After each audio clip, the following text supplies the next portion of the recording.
Hello friends, welcome back to my channel. आज भी ये वीडियो डालने में थोड़ा लेट हो गया है, for which I am really very sorry. आज की जो स्टडी सेशन होगी वो थोड़ी लंबी होगी, तो प्लीज आप अपना चाय पानी लेकर बैठना पहले से ही।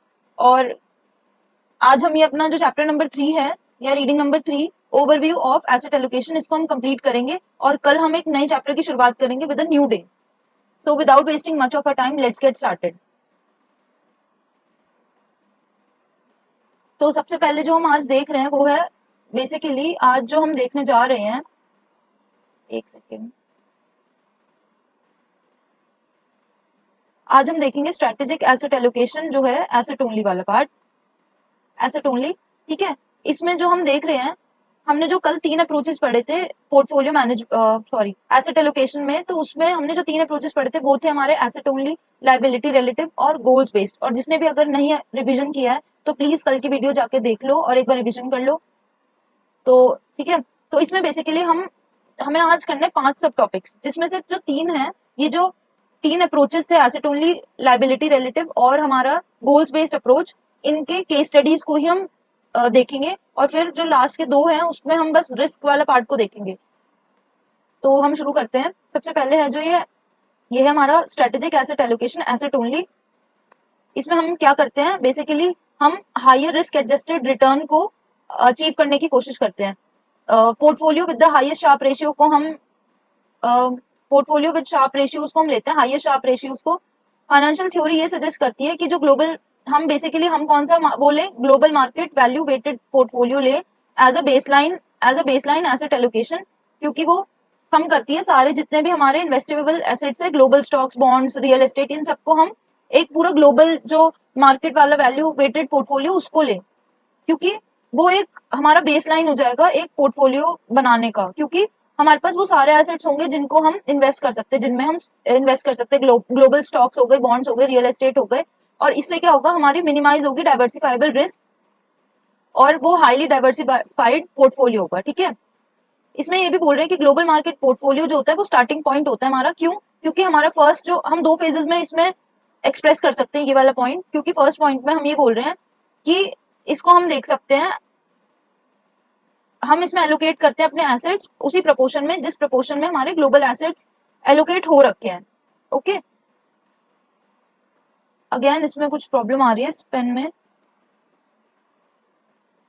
और जो सेकंड पार्ट है हमारा, जो सेकंड फेज बोल रहे हैं, वो बेसिकली हम क्या करते हैं, इसको जो ब्रॉड एसेट क्लासेस है उसको हम सिक्योरिटी वेट्स या फिर रीजनल और अपने हिसाब से, मतलब उसको बेसिकली हम उसको टिल्ट करते हैं उसको ये ग्लोबल हमारा पोर्टफोलियो है। ठीक है, तो इसमें जस्ट अ सेकंड, मैं इसमें देखती हूँ क्या प्रॉब्लम आ रही है। आई थिंक ये अब सही चल रहा है। तो हम कहाँ पर थे, ग्लोबल मार्केट पोर्टफोलियो जो होता है स्टार्टिंग पॉइंट होता है। अभी भी इसमें इशू आ रहा है।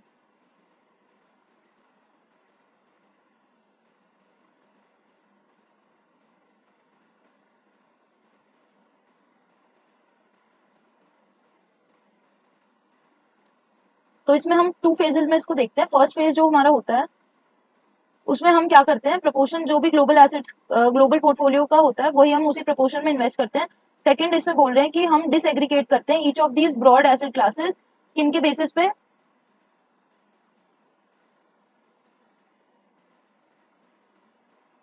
हम ब्रॉड एसेट क्लासेस को रीजनल, कंट्री और सिक्योरिटी वेट्स के हिसाब से डिसएग्रीगेट करते हैं। और उसके बाद हम अपना पोर्टफोलियो बनाने की कॉमन टिल्ट्स यूज करते हैं। बेसिकली ओवरवेट करना होता है होम कंट्री मार्केट में, जो होम कंट्री बायस जिसको बोलते हैं, या फिर वैल्यू की तरफ, मतलब अपने हिसाब से हम उसको टिल्ट कर सकते हैं। नेक्स्ट पॉइंट इसमें बोल रहे हैं कि investing in a global market portfolio वो फेस करती है सेवरल हर्डल्स। क्या होते हैं सेवरल हर्डल्स? क्योंकि देखो, जैसे फर्स्ट इसमें बोल रहे हैं कि साइज एस्टिमेट करना बहुत डिफिकल्ट होता है, क्योंकि कभी कभार ऐसे एसेट्स होते हैं जो नॉन पब्लिकली ट्रेडेड एसेट्स होते हैं। ठीक है, सेकंड बोल रहे हैं कि इसमें रेसिडेंशियल रियल एस्टेट में इन्वेस्ट करना बहुत थोड़ा डिफिकल्ट हो जाता है। और इसमें जो ये थर्ड बोल रहे हैं कि जो प्राइवेट कमर्शियल रियल एस्टेट और ग्लोबल प्राइवेट इक्विटी होती है, इसको हम छोटे हिस्सों में नहीं डिवाइड कर सकते, तो वो एक्सेसिबल नहीं होगी मोस्ट इन्वेस्टर्स के लिए।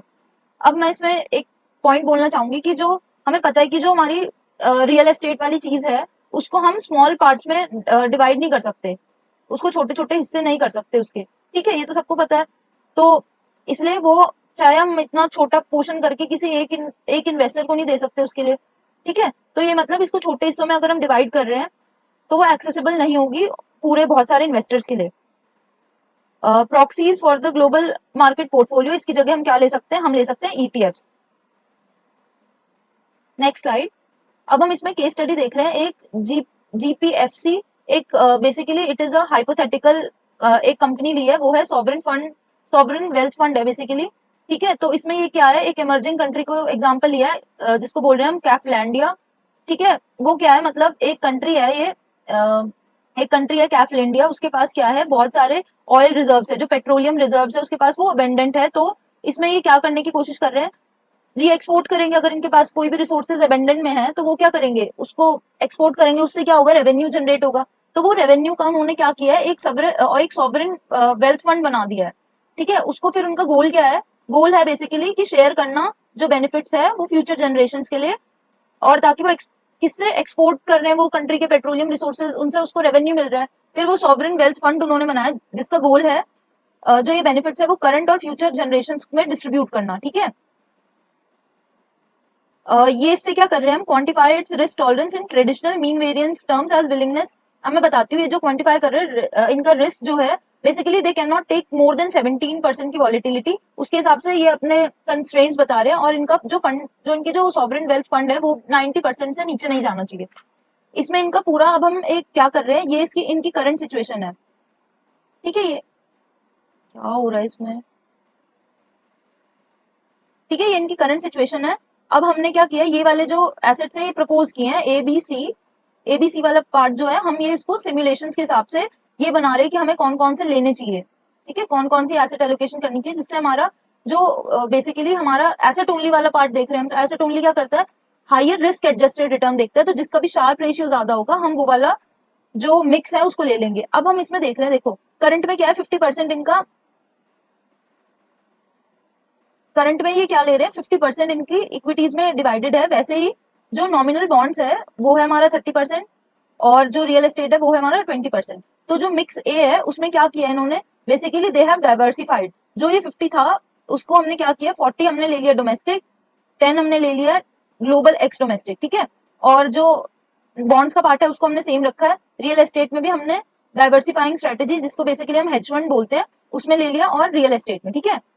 तो ये एसेट एलोकेशन हमने की है डिफरेंट डिफरेंट जो हमारे इन्वेस्टमेंट है उसमें, ठीक है। ये वाला पॉइंट जो लिखा है इसको पढ़ो, मिक्स ए। इसमें क्या है कि डाइवर्सिफाई करा asset allocation including non domestic, हमने इंक्लूड किया नॉन डोमेस्टिक डाइवर्सिफाइंग स्ट्रेटेजीज में डाले अपने पैसे, क्योंकि वो लिक्विड होती है। तो इससे क्या होगा, हमारी लिक्विडिटी इंप्रूव होगी। पहले जो था वो सारे पैसे हमारे किसमें थे, रियल एस्टेट में। अब हमने जब इसको 10% कर दिया है तो इससे क्या हो रहा है, हमारा लिक्विडिटी इंप्रूव हो रही है। इसकी क्या है, लोअर वॉलिटिलिटी हो गई है, और स्लाइटली लोअर टेल रिस्क हो गया है, ठीक है। अब हम जो मिक्स बी है उसको देखते हैं। इसमें क्या है, इसमें हमने जो इक्विटी का प्रपोर्शन है वो क्या कितना कर दिया, 55 कर दिया है, 55% हो गया है। और जो बॉन्ड्स का प्रपोर्शन है वो हमने क्या किया, रिड्यूस किया है। और रियल एस्टेट का पोर्शन भी हमने रिड्यूस किया है। तो इससे क्या हुआ है, हमने इंक्रीज किया अपना एलोकेशन टुवर्ड्स योर इक्विटीज, और पुल बैक किया है अपने जो एलोकेशन है टुवर्ड्स बॉन्ड्स की तरफ हमने हटाया। इससे क्या हुआ, हमारा शार्प रेशियो गिर गया है, मतलब विच मेक्स इट इनएफिशिएंट। बताओ क्यों ये इसमें बोल रहे हैं, ये इसलिए बोल रहे हैं क्योंकि जो हमने 55%, हमने ऑलरेडी हम रिस्क ज्यादा ले रहे हैं इक्विटी में लेकर, बट उसका शार्प रेशियो जो है वो गिर गया है। तो ये तो कोई यूजफुल स्ट्रेटेजी नहीं हुई हमारी, है ना। तो वैसे ही हम मिक्स सी को देखते हैं। मिक्स सी में क्या हुआ है, इसमें हमारा जो एसेट इक्विटी एक्सपोजर है वो कितना है, 55, इसमें 55 है ना, इसमें 55 है। तो बॉन्ड्स का क्या किया इन्होंने, नॉमिनल बॉन्ड्स ले लिए और इन्फ्लेशन लिंक बॉन्ड्स ले लिए, ठीक है। तो इसको भी इन्होंने फर्दर डिवाइड कर दिया। फिर रियल एस्टेट में इन्होंने सेम वही रखा है, बट रियल एस्टेट का थोड़ा डाइवर्सिफाइंग स्ट्रेटेजीज में इंक्रीज किया है, ठीक है। तो इससे क्या हो गया, हमारा जो शार्प रेशियो है वो इंक्रीज हो गया। देखो शार्प रेशियो, ये इसमें इतना था जो करंट वाला पोर्शन था। इसमें ए और सी में ज्यादा फर्क नहीं है शार्प रेशियो में अगर हम देखें, बट इसमें जो है अगर हम इन्फ्लेशन का पार्ट देखें तो ये इन्फ्लेशन लिंक्ड है, जो कि हेजिंग स्ट्रेटेजी बहुत ही अच्छे से उसको पूरा कर रही है, फुलफिल कर रही है, ठीक है। तो हम बोल रहे हैं कि जो ये वाला सी वाला मिक्स है हम उसको अडॉप्ट करेंगे, ठीक है। अब हम नेक्स्ट देख रहे हैं कि जो ये स्ट्रेटेजिक लाइबिलिटी वाला पार्ट है, स्ट्रेटेजिक एसेट एलोकेशन में हम देख रहे हैं लाइबिलिटी रिलेटिव। ठीक है, लाइबिलिटी रिलेटिव देख रहे हैं। लाइबिलिटी रिलेटिव क्या होता है, हमारे पास एक लोन या फिर कोई लाइबिलिटी होती है जिसको हमें पूरा करना होता है, उसके लिए हम क्या बनाते हैं, अपना एक एसेट बनाते हैं, अपना एक पोर्टफोलियो बनाते हैं, ठीक है, अपना एलोकेशन ऐसे करते हैं।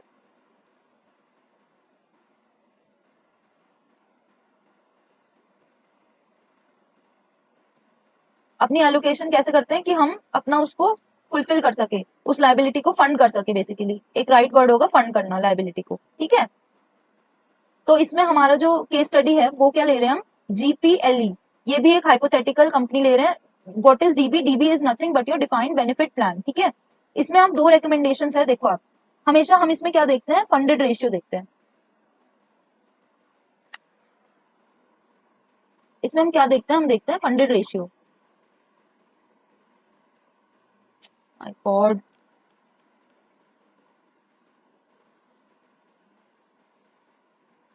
इतना ज्यादा हैंग कर रहा है, पता नहीं क्यों। फंडेड रेशियो देखते हैं, ठीक है। फंडेड रेशियो में आपको ऐसे ही एक्सप्लेन करती हूँ। फंडेड रेशियो क्या होता है, हमारा जो प्लान एसेट्स, वो बेसिकली रेशियो होता है हमारा प्लान एसेट्स का डिवाइडेड बाय हमारा प्लान लाइबिलिटीज, ठीक है।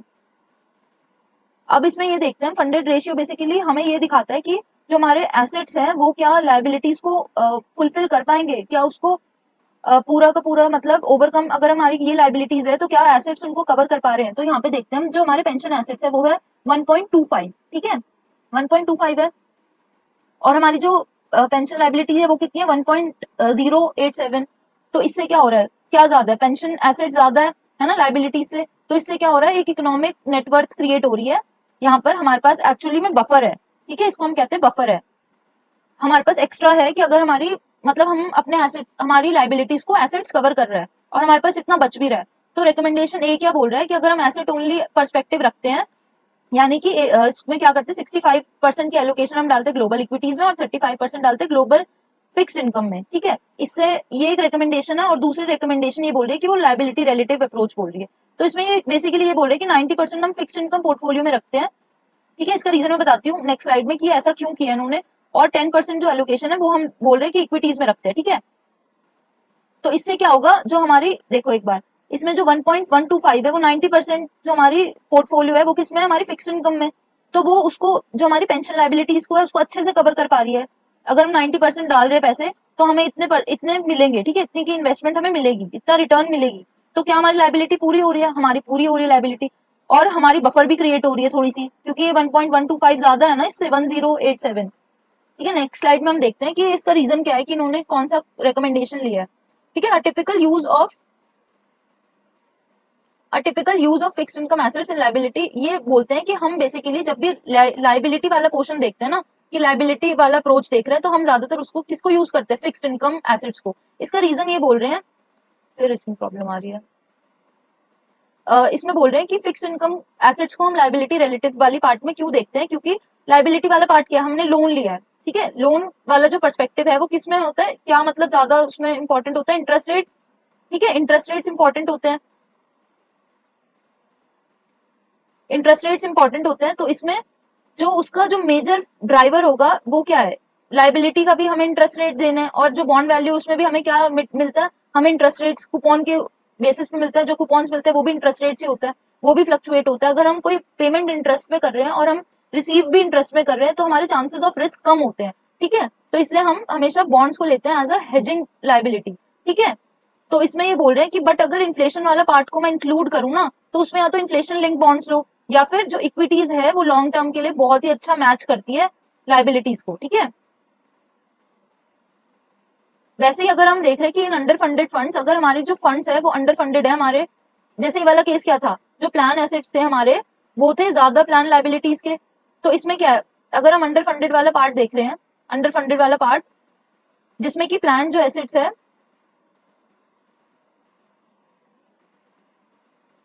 जो हमारे प्लान एसेट्स है वो है कम प्लान लाइबिलिटीज के बराबर। अगर हम देखें तो क्या होगा, हमें इक्विटीज ही लेनी पड़ेगी क्योंकि उसमें रिटर्न अच्छा मिलेगा हमें। तो इससे हम क्या करेंगे, इक्विटीज का पार्ट लेंगे, ठीक है। और फिर interest rate sensitivity, inflation, credit risk देखेंगे हम लाइबिलिटी हेजिंग एसेट पोर्टफोलियो में, क्योंकि वो रिस्क फैक्टर को मॉडल करती है रिलेटिव लाइबिलिटी रिलेटिव अप्रोच में। नेक्स्ट है हमारा जो goals based approach. Goals based approach में हम क्या करते हैं, हम गोल्स बनाते हैं। जो हमने प्रीवियस स्लाइड में एक फादर का एग्जांपल लिया था, जो अपना पोर्टफोलियो बनाता है और उसके जो सब पोर्टफोलियोज होते हैं, उसके जो सब पोर्टफोलियोज के जो गोल्स होते हैं बेसिकली, जो उसके सब पोर्टफोलियो के गोल्स होते हैं, ठीक है, सब पोर्टफोलियो के गोल्स क्या क्या थे उसके, retirement planning, higher education children को देना या फिर मैरिज करना बच्चों की, तो वो उनके गोल्स थे। ऐसे ही हम एक अभी जो देखेंगे एक और एक ली फैमिली है, उनको देखेंगे कि वो अपना कहाँ कहाँ उनको क्या क्या उनकी बेसिकली क्या गोल्स है, ठीक है। तो इसमें इनके फाइनेंशियल एसेट्स देख रहे हैं हम, फाइनेंशियल एसेट्स देख रहे हैं, तो इन्वेस्टमेंट जो पोर्टफोलियो उनकी वो है 25, उन्होंने बनाई हुई है ऑलरेडी, इन्वेस्टमेंट की हुई है, ठीक है। उनकी जो एक्सटेंडेड एसेट्स है, ह्यूमन कैपिटल, दोनों हस्बैंड वाइफ काम कर रहे हैं ली फैमिली में, तो उनकी जो हम प्रेजेंट वैल्यू निकाल रहे हैं, उनके जो काम करने की जो अर्निंग्स वाली अर्निंग्स निकाल रहे हैं, प्रेजेंट वैल्यू उनकी सैलरी वो है 16, ठीक है, 16 निकाल रहे हैं। इसमें ना बहुत ज्यादा इशू हो रहा है, मैं 1 मिनट देखती हूँ कि क्या प्रॉब्लम है, just a second, let's see कि अब ठीक चले, होपफुली ज्यादा प्रॉब्लम ना करे। तो इसमें हम कहाँ थे कि हम ये देख रहे थे कि ली फैमिली की जो अर्निंग्स थी, प्रेजेंट वैल्यू हमने इसकी ये निकाली, उसके बाद हम देख रहे हैं एक्सटेंडेड लाइबिलिटीज उनकी क्या है, उनका एक जो सन है, 2 बच्चे हैं बेसिकली उनके, 2 children are there, 2 children are there, एक की हायर एजुकेशन के लिए उनको फंडिंग चाहिए, फिर म्यूजियम में जो उनकी एक वाइफ है, जो वाइफ है वो गिफ्ट करना चाहती है, ठीक है, बेसिकली चैरिटी करना चाहती है, स्पेशल नीड ट्रस्ट है, उनकी जो बेटी है, ली फैमिली, इनके बेसिकली देयर आर 5 मेंबर्स, ठीक है, 5 मेंबर्स आर देयर। तो इसमें एक है हस्बैंड, ठीक है, बताती हूँ ली फैमिली में कितने लोग हैं, देयर आर 5 मेंबर्स, ठीक है, 5 मेंबर्स आर देयर, 5 मेंबर्स है उसमें, एक है एक है हस्बैंड, एक है वाइफ, ठीक है, एक है डॉटर, एक है सन। अब इसमें डॉटर की भी एक बेटी बताई हुई है, ठीक है, तो ये क्या होगी, ली वालों की ग्रैंड डॉटर हो गई, ठीक है, ग्रैंड डॉटर के नाम पे अब जो वाइफ है उनको क्या करना है, उनको बेसिकली स्पेशल उनको एक ट्रस्ट खोलना है, ठीक है, फिर उसके बाद उनकी जो प्रेजेंट वैल्यू निकाली है कंजम्पशन की, वो भी 20%, तो सॉरी 20 है, ठीक है, तो उनकी इकोनॉमिक नेटवर्थ बन गई अब 18। अब इसमें ये बोल रहे हैं कि जो गोल्स बेस्ड हमारा अप्रोच होता है, एलोकेशन होता है, वो क्या करता है बेसिकली, वो बिहेवियरल फाइनेंस से ज्यादा रिलेटेड है। अगर हम देख रहे हैं वो है बिहेवियरल फाइनेंस से ज्यादा रिलेटेड है, ठीक है। मेंटल अकाउंटिंग क्या होती है, जब हम क्या करते हैं, स्पेसिफिक हम डॉलर्स असाइन करते हैं स्पेसिफिक यूजेस इन सब पोर्टफोलियो। अब हम बोल रहे हैं कि अगर इनके केस में, या फिर एक जो फादर का केस था उसके में बोले कि रिटायरमेंट प्लानिंग में मान लो 100 रुपीज चाहिए, एक जस्ट एन एग्जाम्पल, 100 रुपीज चाहिए, मैरिज के लिए 200 रुपीज चाहिए, और हमारे हायर एजुकेशन के लिए 500 रुपीज चाहिए, इसको क्या बोलते हैं, मेंटल अकाउंटिंग, ठीक है। ये हेल्प करती है, इससे क्या हम कर सकते हैं, हायर रिस्क ले सकते हैं। अब मैं इसमें एग्जाम्पल बताती हूँ, जो लॉन्ग टर्म के हमारे गोल्स होते हैं या जो एस्पिरेशंस होते हैं, उसके लिए हम क्या करते हैं, हम हायर रिस्क ले सकते हैं। तो हम क्या अडॉप्ट करेंगे, हम ज्यादातर इक्विटी अडॉप्ट करते हैं इस वाली सिचुएशन में, क्योंकि हम ज्यादा रिस्क ले सकते हैं। वैसे ही अगर हमारे पास शॉर्ट टर्म वाली चीज देखें, ठीक है, जो लाइफस्टाइल वाली चीज है, लाइफस्टाइल प्रिजर्वेशन, उसमें हम रिस्क नहीं ले सकते, क्यों, क्योंकि हमें अपनी लाइफस्टाइल है, जो हमारी अपनी कंजम्पशन चल रही है, उसको हमें प्रिजर्व करना होता है, तो उसमें हम ज्यादा रिस्क नहीं ले सकते, इसलिए हम क्या लेंगे, उसमें हम बॉन्ड्स का ज्यादा इशू, मतलब बॉन्ड्स को ज्यादा एलोकेट करने की कोशिश करेंगे। तो देखो जैसे इसमें लिखा है, जो लॉन्गेस्ट होराइजन होता है वो लेस लिक्विड होता है, accepting more risk than others, वैसे इसमें ये पूरा ये चीज एक्सप्लेन की है, ठीक है। अब आते हैं हम जो सेकंड लास्ट है हमारा सब topic, this is your implementation choices. Implementation choices क्या होती है, एक्टिव हो सकती है, एक्टिव हो सकती है या फिर पैसिव इन्वेस्टिंग हो सकती है, ठीक है, पैसिव या फिर एक्टिव। तो इसमें इसमें क्या देख रहे हैं हम, बेसिकली हमारे पास 2 चीजें होती है, 2 डायमेंशन के थ्रू हम इसको देखते हैं, ठीक है, 2 डायमेंशन के थ्रू इसको देखते हैं, एक होती है हमारी एक्टिव वाली और एक होती है हमारी पैसिव वाली। तो एक उसमें हम क्या देख रहे हैं, हम एसेट क्लास की जो वेट्स होती है उसमें एक्टिव पैसिव एक्टिव मैनेजमेंट करते हैं, ठीक है। जब हम एसेट क्लास को वेट्स को डिफरेंट करते हैं, तब हम उसको, देखो एक बात बताओ, आप सब मुझे एक बात बताना, ठीक है, ये अगर मैं इंडेक्स है हमारा ये, ठीक है, इंडेक्स है, इसमें डिफरेंट डिफरेंट एसेट क्लासेस होती है ना, डिफरेंट एसेट क्लासेस होती है, तो इनके जो वेट्स होंगे वो डिफरेंट होंगे। मान लो हमने इक्विटी में ले रखा है 10%, ओ सॉरी 80% ले रखा है हमने इक्विटी में, ठीक है, बॉन्ड्स पे हमने ले रखा है मान लो कि 20% ले रखा है, ठीक है, पूरा बॉन्ड और इसका ही पोर्टफोलियो है।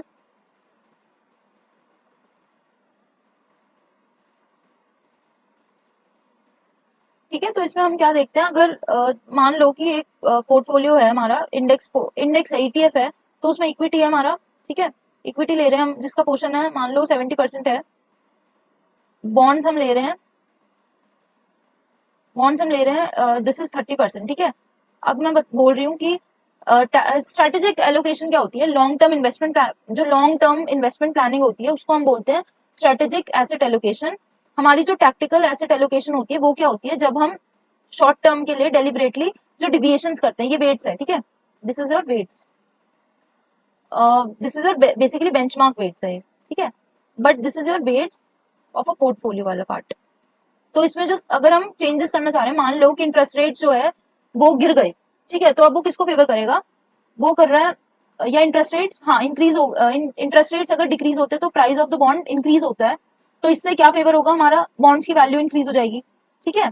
तो बॉन्ड्स की वैल्यू इंक्रीज होगी, मान लो हम पोर्टफोलियो बना रहे हैं, हमारे शॉर्ट टर्म का हमारा ऑब्जेक्टिव है उसको रिटर्न कमाना, तो हम क्या करेंगे, इसका जो वेट होगा ना उसको इंक्रीज कर देंगे, मान लो से 40 कर दिया हमने इसमें, और इसको क्या कर दिया हमने, इसको कर दिया 60, इसको 60 कर दिया, तो हम क्या करें, डेलिब्रेट अटेम्प्ट करें, शॉर्ट टर्म डेविएशंस ला रहे हैं स्ट्रेटेजिक एसेट एलोकेशन में। क्यों, क्योंकि कोई हमें मान लो प्राइस मोमेंटम में चेंज दिख रहा है, या कोई एसेट क्लास की वैल्यूएशन चेंज हो गई है, या कोई हम particular stage of the business cycle है, जो मैंने डे 2 में एक्सप्लेन किया था कि जो phases of the business cycle होते हैं उसमें हम क्या करते हैं, डिफरेंट अप्रोचेस में, जैसे ट्रॉ जब होता है तब हमें इक्विटीज ज्यादा फेवर करती है, वैसे ही जब हम पीक पे, मान लो हम पीक पे हैं तो हमें बॉन्ड्स फेवर करने हैं, तो हम क्या करेंगे, उसकी जो एलोकेशन है उसको इंक्रीज कर देंगे, है ना, ऐसे ही होगा।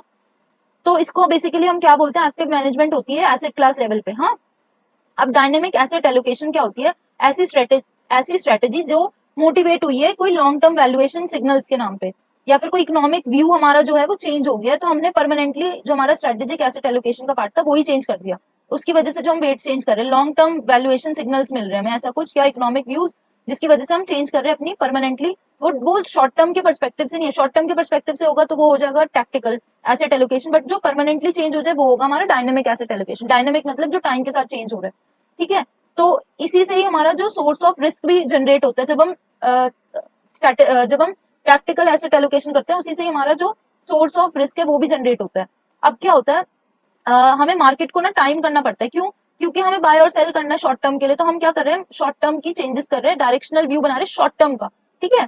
तो इसमें बट बैरियर्स क्या क्या होते हैं, कि हम टैक्टिकल जो एसेट एलोकेशन कर रहे हैं, हम क्या कर रहे हैं, शॉर्ट टर्म के लिए कर रहे हैं, तो इससे क्या होगा, ट्रेडिंग कॉस्ट इंक्लूड होगी, है ना, ट्रेडिंग कॉस्ट जो होगी वो हमारे जो रिटर्न्स होती है उनको हैम्पर करती है। वैसे जो अगर हम टैक्स का परस्पेक्टिव देखें, जैसे इंडिया में अभी हमारे जो शॉर्ट टर्म जो हमारे टैक्सेस इंक्रीज हुए हैं, बट जो शॉर्ट टर्म गेन्स है, जो शॉर्ट टर्म कैपिटल गेन्स है वो ज्यादा इंक्रीज हुए हैं, ठीक है। उससे क्या होगा, एक ऑब्स्टिकल क्रिएट होता है जिससे कि एक एडिशनल ट्रेडिंग कॉस्ट बन गई है, तो उससे रिटर्न हमारे कम हो जाएंगे। अब हम देख रहे हैं passive active management allocation to asset classes, पहले हमने देखा था वेट्स वाला, ठीक है, टू एसेट वेट्स में हम कर रहे थे class weights, asset class weights, अब हम कर रहे हैं asset allocation to asset classes.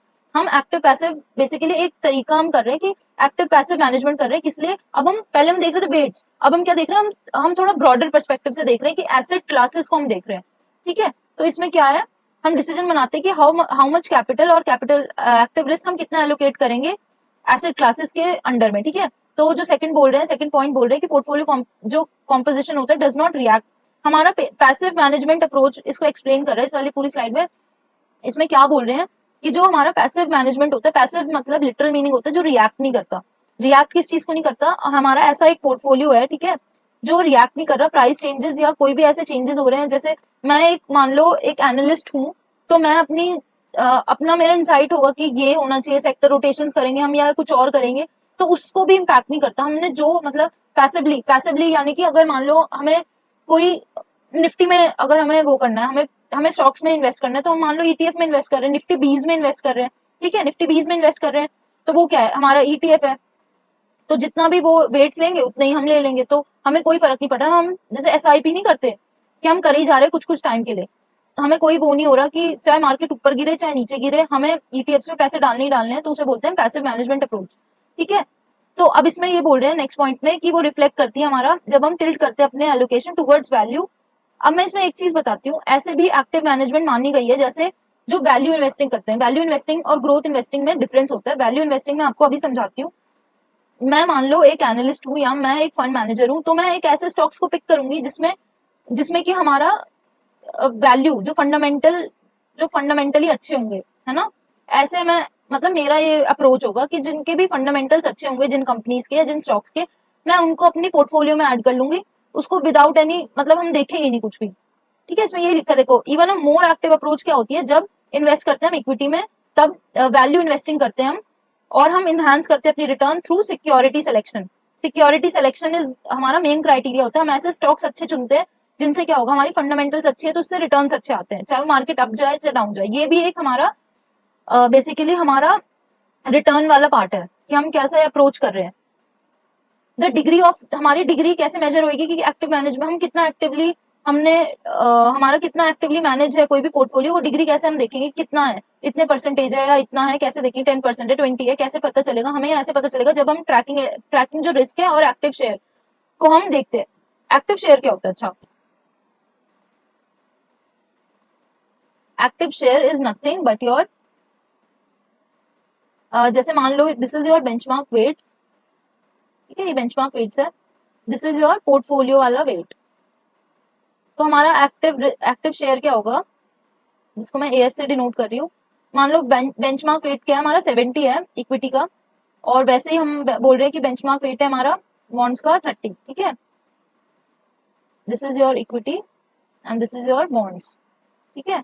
तो वैसे हम, अगर मैं बोल रही हूँ पोर्टफोलियो का, मैंने कर दिया इसको 60-40, ठीक है, 60-40 कर दिया, तो हमारा एक्टिव शेयर क्या हो जाएगा? एक्टिव शेयर को हम कैसे डिनोट करते हैं? हमारा जो पोर्टफोलियो, जो हमारा बेसिकली जो पोर्टफोलियो का वेट है माइनस योर बेंचमार्क वेट। तो इसमें क्या किया हमने? -10 किया है ना, रिड्यूस किया है। तो इसमें क्या करा हमने? +10 किया है। एक्टिव शेयर का जो सम होता है वो हमेशा इक्वल टू 0 होता है, ठीक है, क्योंकि हम अपना सारा पैसा इन्हीं इक्विटीज या मतलब इन्हीं एसेट क्लासेस में लगाते हैं, उसी में ही हम जब एलोकेशन करते हैं तब उसको हम क्या बोलते हैं? Active share. मतलब एक्टिव शेयर क्या होगा हमारा? Weights of the portfolio minus weight of the benchmark, ठीक है। जब हमारा एक्टिव शेयर इंक्रीज होता है, मतलब एक्टिव हम चेंज कर रहे हैं किसी भी उसमें, तो हम एक्टिव मैनेजमेंट उसमें देखते हैं कि कितना डिग्री है, और ट्रैकिंग रिस्क अगर हमारा इंक्रीज हुआ है, एक जो पोर्टफोलियो, अगर हम ईटीएफ को देखें तो वो होता है पैसिवली मैनेज पोर्टफोलियो को, और ट्रैकिंग रिस्क हम नेग्लिजिबल या फिर 0 मानते हैं। अगर उसका ट्रैकिंग रिस्क इंक्रीज हो रहा है मतलब वो एक्टिवली मैनेज हो रहा है। नेक्स्ट हमारा जो क्वेश्चन है वो है factors that influence on whether. अभी बोल रहे हैं कि कौन कौन से ऐसे फैक्टर्स होते हैं जो इन्फ्लुएंस करते हैं किसी भी इन्वेस्टर को कि वो इन्वेस्ट करे पैसिवली या एक्टिवली। कैसे ये डिपेंड करेगा? तो ये होंगे हमारे, अगर अवेलेबल जो इन्वेस्टमेंट्स है हमारे पास है वो अवेलेबल, ठीक है, तो वो क्या करेगा? पैसिवली मैनेज करेगा फिर उसको, है ना। जब उसके पास अवेलेबल है इन्वेस्टमेंट तो वो कैसे करेगा मैनेज?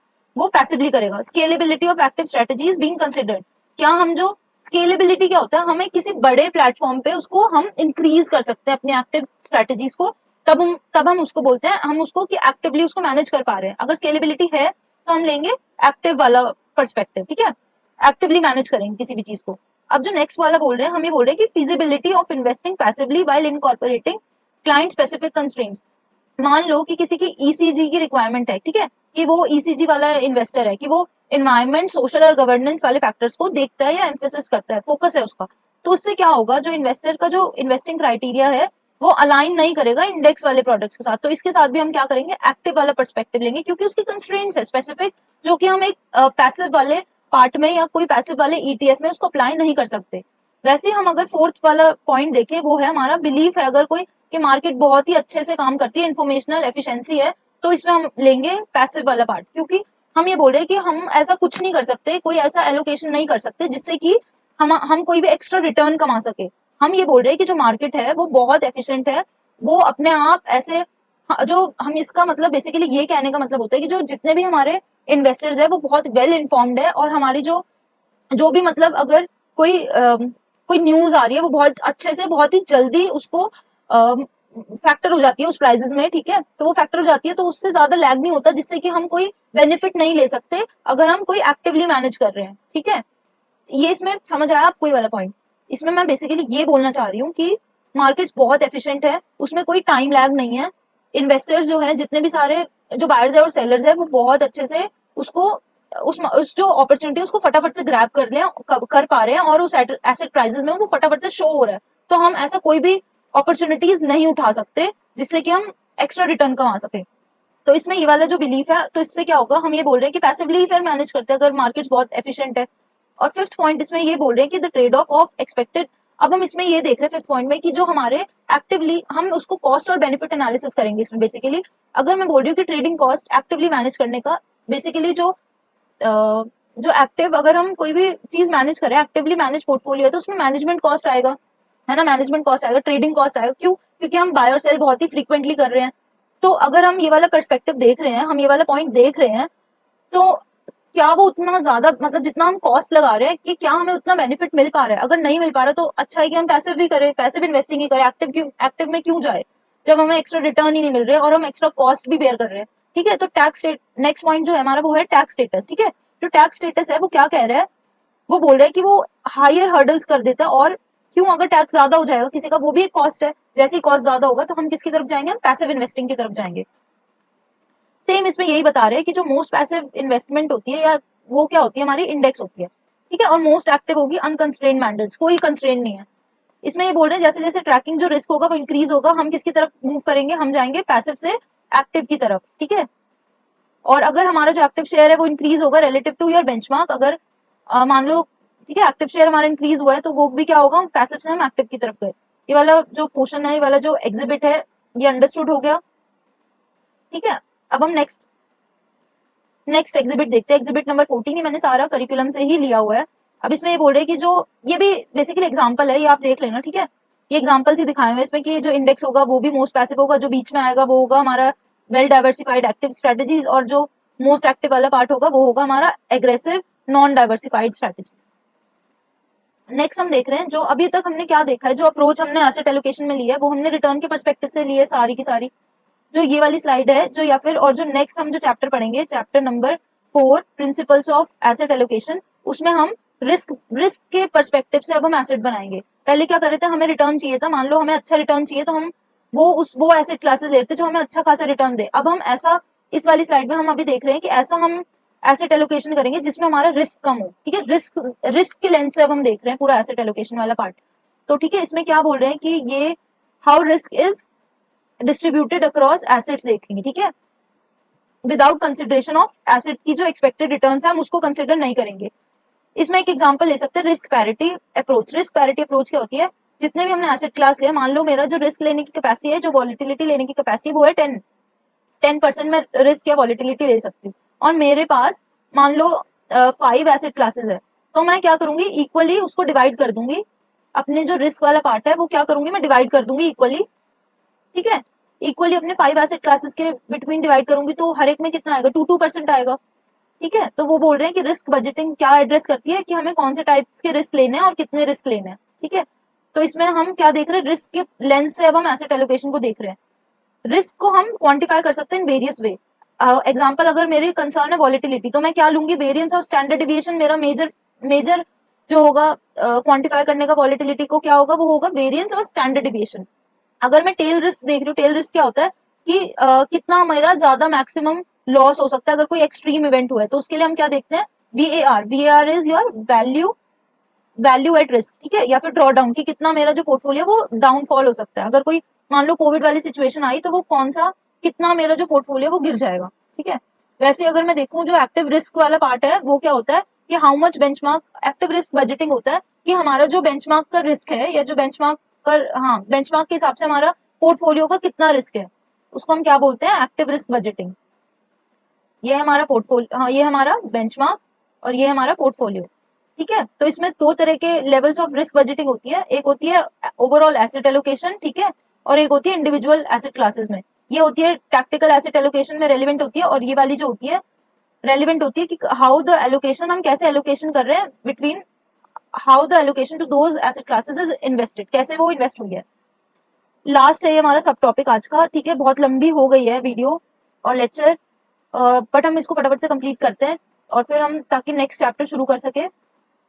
तो रीबैलेंसिंग देख रहे हैं हम। रीबैलेंसिंग होती है स्ट्रेटेजिक रीबैलेंसिंग। बेसिकली जो लास्ट पोर्शन में हम देखते हैं, जब हम मॉनिटर कर रहे होते हैं कोई भी अपना पोर्टफोलियो, जो आईपीएस के हिसाब से हमने एक पोर्टफोलियो बनाया, ठीक है, मान लो ये पोर्टफोलियो बनाया, तो अब वो उसके आईपीएस के हिसाब से नहीं चल रहा। ठीक है, आईपीएस के हिसाब से नहीं चल रहा,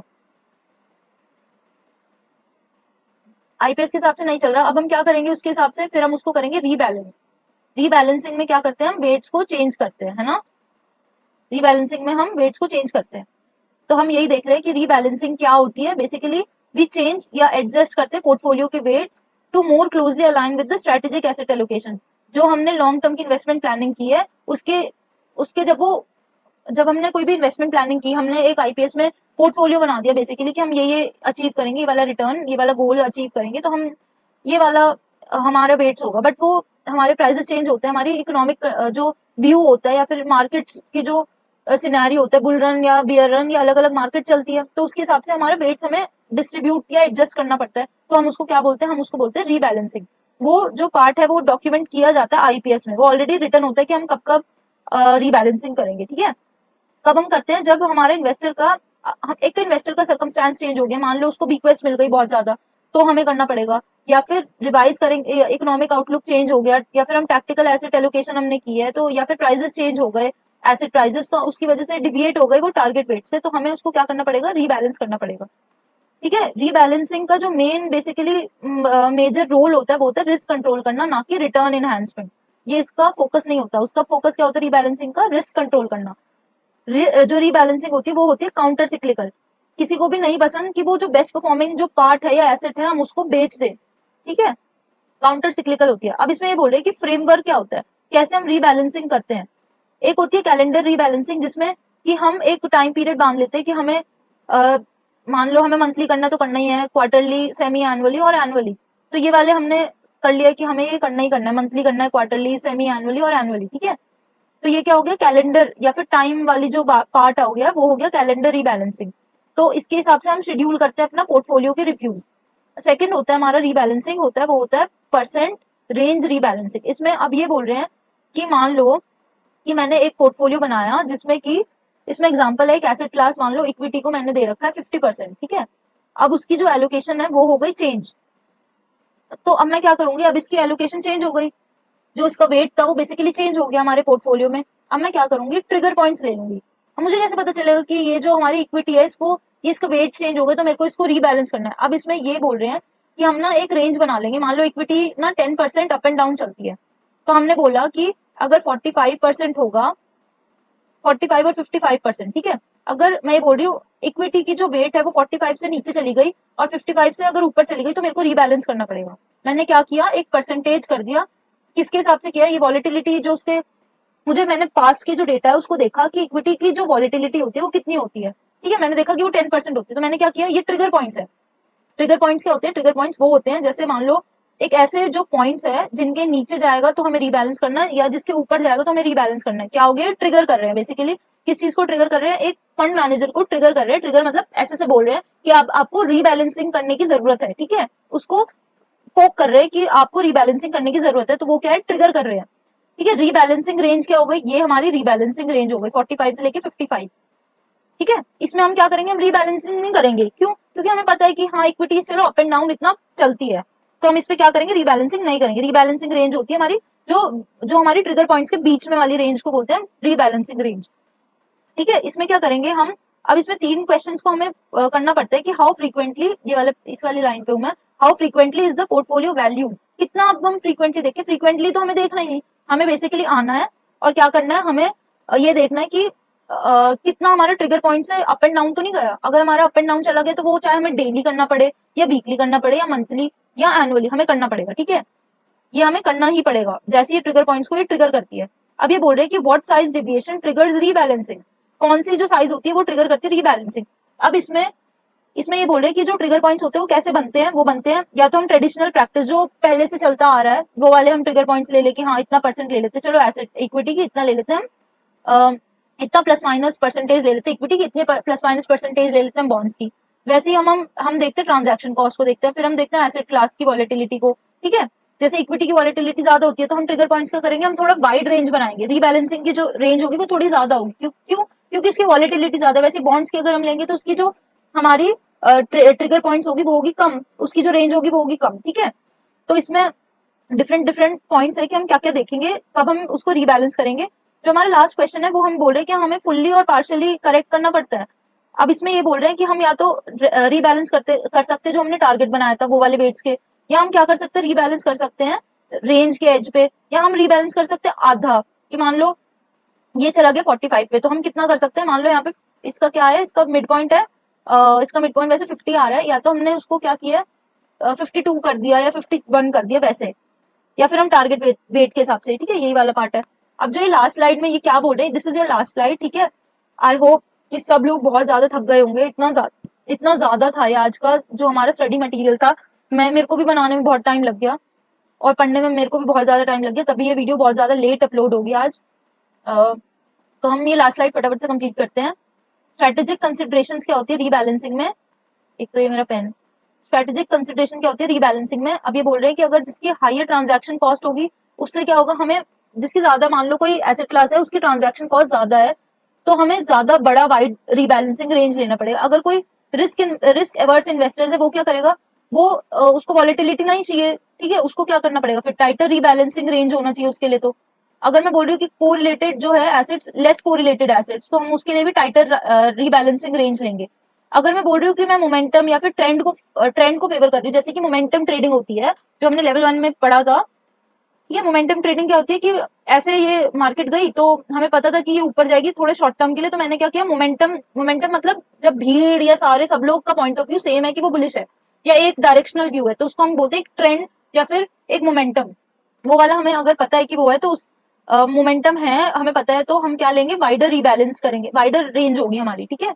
और अगर हमें पता है कि वो मीन रिवर्जन है, मीन रिवर्जन वाला पॉइंट हमने पढ़ा था लेवल 2 में, क्या होता है लेवल 2 में मीन रिवर्जन, वो वाला पॉइंट कि हमें पता है कि ये जो कोई भी चीज है अप एंड डाउन जाएगी तो ये पक्का मीन की तरफ तो आएगी ही आएगी। इसका क्या नेचर है कि ये चाहे अप जाए या डाउन जाए, उसका जो नेचर है वो है कि वो मीन की तरफ ही जाएगी, ठीक है, मीन रिवर्जन है, तो उसमें क्या होगा, टाइटर रेंज बनेगी। अगर मैं बोल रही हूँ इनलिक्विड इन्वेस्टमेंट, जैसे कि रियल एस्टेट हो गया हमारा, प्राइवेट इक्विटी हो गया, उसमें भी क्या होगा, हमारी वाइडर रीबैलेंसिंग की रेंज बनेगी। अगर मैं डेरिवेटिव्स की बात करूं तो उसमें हम करते हैं सिंथेटिक रीबैलेंसिंग, क्योंकि ये डेरिवेटिव्स किस लिए हम यूज करते हैं, हम यूज करते हैं हेजिंग के परस्पेक्टिव से। टैक्स जो हो गया, टैक्स के एडिशनल कॉस्ट है, उससे भी क्या होगा, हमारा वाइडर रेंज बनेगा रीबैलेंसिंग का। अगर ये अगेन वही वाला पार्ट हो गया कि हाईली कोरिलेटेड अगर एसेट है तो वाइडर रेंज बनेगा, ठीक है। ये यही वाला थर्ड पॉइंट को एक्सप्लेन कर रहा है, जो 8th वाला पॉइंट है ना, ये basically this is your third point, ठीक है। तो इसी के साथ होता है हमारा आज का ये वाला जो चैप्टर है ये खत्म।